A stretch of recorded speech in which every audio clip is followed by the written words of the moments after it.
49 dans votre matinale en ce samedi matin. On va revenir sur un événement qui s'est passé cette semaine, qui a fait beaucoup parler, Lydie. Elle est la révélation du dernier Vendée Globe, Clarisse Kremer. Pourtant, la skippeuse ne va pas participer à la prochaine édition.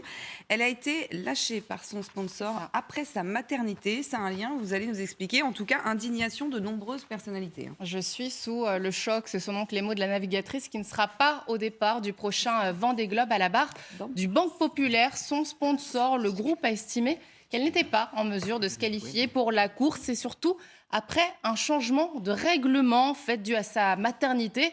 Par le passé, un finisher, c'est-à-dire un navigateur qui a terminé l'épreuve l'année précédente, eh bien, il était automatiquement qualifié pour l'édition suivante.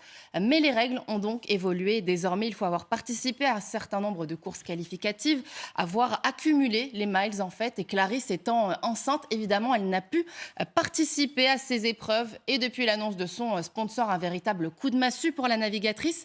Elle ne décolère pas. Regardez, c'est ce qu'elle écrit sur Facebook. Aujourd'hui, force est de constater que les règles choisies par le Vendée Globe interdisent à une femme d'avoir un enfant. C'est ce qu'elle écrit. Ils sont prêts à assumer les risques de la course au large, mais pas celui de la maternité. Et vous l'avez dit, cela a fait réagir les anonymes, les personnalités du monde du sport. Oui. Et jusqu'au monde politique, on a la ministre des Sports qui s'est emparée du sujet, affirmant que le combat des sportives et de leur maternité était l'une de ses priorités. D'ailleurs, une solution pourrait être trouvée. Le règlement de la course devra évoluer. C'est ce qu'elle écrit sur Twitter. Clarisse Kremer pourrait ainsi être invitée en quelque sorte sur la course avant qu'un changement ne soit peut-être opéré, on l'espère, dans les règles. Parce que la décision, elle a également choqué ses partenaires masculins, comme par exemple François Gabard. Il est vainqueur du Vendée, c'était en 2013. On va l'écouter. Je suis un petit peu forcément sous le choc parce que voilà, on imaginait tous Clarisse sur le prochain Vendée Globe. C'est un sujet que l'on doit s'approprier et que l'on doit traiter, résoudre, surtout quand on voit quelque part le succès aussi des femmes. Et je pense aux jeunes mamans, en voile olympique en tout cas, à Tokyo, on a 2 médailles avec des jeunes mamans. Donc c'est bien cette solidarité pour le coup entre navigateurs et entre hommes et femmes, parce que c'est évidemment une question qui concerne tout le monde.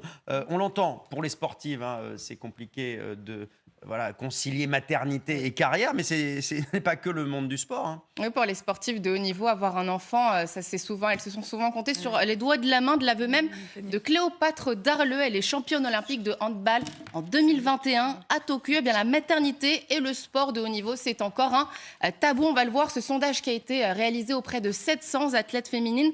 6 sur 10 d'entre elles pensent qu'il est encore difficile de devenir mère pendant une carrière sportive. D'ailleurs, Cléopâtre Darleux, j'en parlais, l'annonce de sa grossesse en 2019 avait été mal accueillie par son équipe. Tu aurais pu nous prévenir avant de signer son contrat. Voilà l'une des critiques qu'elle a essuyées. Mais le handball est précurseur à ce sujet avec la mise en place d'une convention collective. 1 an de salaire est assuré pour les femmes qui tombent enceintes. Et puis, autre sport que l'on peut citer, le tennis, par exemple. Regardez cette photo de Serena Williams. C'était lors de l'Open d'Australie en 2017. Eh bien, la joueuse était dans le plus grand secret, enceinte de 8 semaines tout de même. Et après, justement, cet événement, eh bien, la WTA en tennis a mis en place un classement protégé qui protège donc le classement des femmes le temps de leur grossesse. Qui le met en pause en quelque sorte. Preuve que les lignes bougent et doivent continuer la de bouger. popularisation, notamment des sports féminins aussi, entraîne ce genre de questions. Et c'est bien que ces questions soient mises sur la table. Dans le monde du travail, de manière générale, c'est compliqué. Mais il y a des règles, de plus en plus de règles. C'est bien que ça soit adapté également au monde du sport. Merci beaucoup. Même si vous tombez enceinte, on vous gardera évidemment. J'espère bien. Avec grand plaisir. Il faut trouver un mari maintenant, c'est la question. Je m'y attelle. Très bien. Allez, nous allons parler de cinéma avec vous.